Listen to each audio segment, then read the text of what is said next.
Pemirsa, hari ini harga emas Antam meraih level tertinggi tembus Rp2.016.000. Yani, warga Indonesia kini lebih memilih untuk mengalihkan dana mereka dari tabungan konvensional ke logam mulia, khususnya emas batangan. Pemirsa, harga emas batangan logam mulia produksi Antam menurun. Harga emas batangan logam mulia produksi Antam turun. Saat pasar saham ambruk, saat mata uang anjlok, saat dunia dihantam ketidakpastian, ada satu benda yang terus bersinar, emas. Tapi kenapa?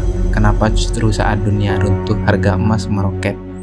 Apakah emas benar-benar pelindung sejati atau hanya ilusi yang diwariskan turun-temurun?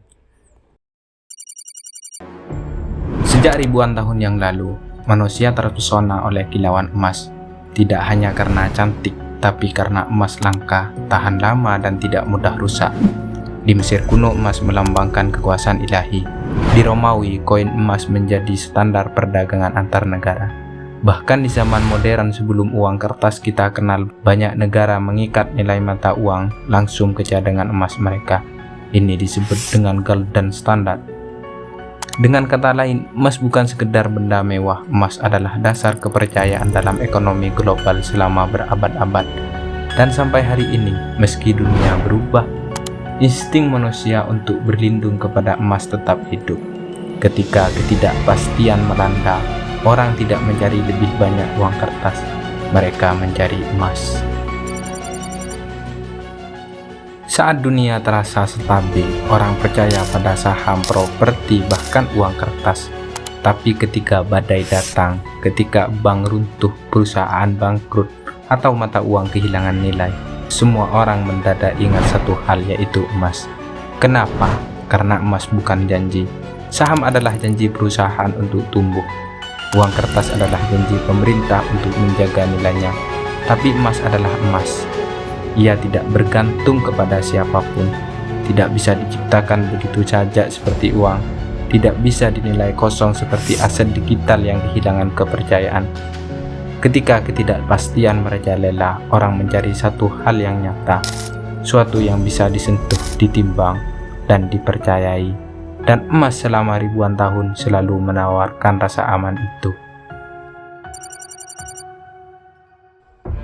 Mari kita lihat sejarah. Tahun 2008 misalnya, krisis keuangan global mengguncang dunia. Bank raksasa bangkrut, pasar saham runtuh, jutaan orang kehilangan pekerjaan. Tapi di tengah kekacauan itu, emas justru melonjak dari $700 per ons menjadi hampir $1.900 hanya dalam beberapa tahun. Lagi-lagi emas menjadi pelarian utama. Lalu tahun 2020, saat pandemi melanda, dunia berhenti sejenak. Ketakutan memuncak dan harga emas kembali melonjak, menembus rekor baru di atas $2.000 per ons. Di saat ketidakpastian merajalela, emas bukan hanya sekedar investasi, ia menjadi simbol harapan. Sebuah jaminan bahwa di tengah dunia yang kacau, masih ada sesuatu yang bisa dipercaya, yaitu emas. Tapi apakah emas selalu menjadi jawaban terbaik? Faktanya, emas juga pernah mengalami masa-masa suram. Setelah puncaknya di tahun 1980, butuh hampir 30 tahun bagi harga emas untuk kembali ke level yang sama. 3 dekade penuh. Bandingkan dengan saham atau properti yang dalam jangka panjang sering memberikan hasil lebih tinggi. Emas juga tidak menghasilkan dividen, bunga, atau arus kas. Artinya saat kamu memegang emas, kamu hanya berharap harga naik. Dan kalau timing kamu salah, kamu bisa menunggu sangat lama untuk kembali mudat. Jadi emas bukan instrumen untuk mencari keuntungan cepat.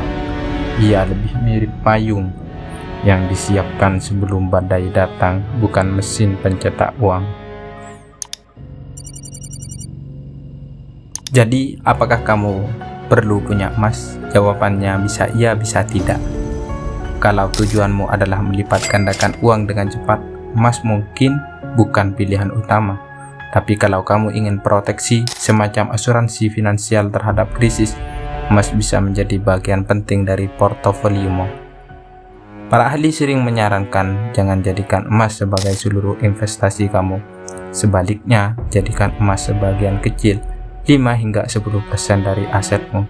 Dengan begitu, saat badai ekonomi melanda, kamu tetap punya perlindungan. Emas bukan tentang menjadi kaya raya dalam semalam. Emas adalah tentang ketenangan pikiran, karena kadang di dunia yang terus berubah ini, hal terpenting yang bisa kita miliki adalah rasa aman.